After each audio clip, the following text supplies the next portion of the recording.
আজকে আমি বানাচ্ছি পনির ভুজিয়া। প্রথমে পনিরটাকে গ্রেট করে নিয়েছি।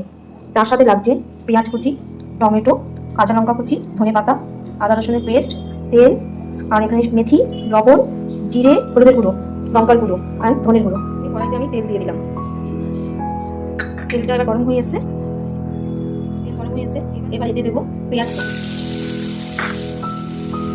পেঁয়াজটাকে আমাকে এবার হালকা হালকা গরম হয়ে গেছে।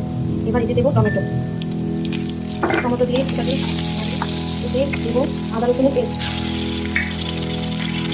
জিরে, ধনে গুঁড়ো, হলুদ, লঙ্কার গুঁড়ো আর দেবো লবণ। এর মধ্যে দিয়ে দিচ্ছি এবার কাঁচা লঙ্কা কুচি, গ্রেট করা পনির। ভুজিয়া হয়ে গেছে।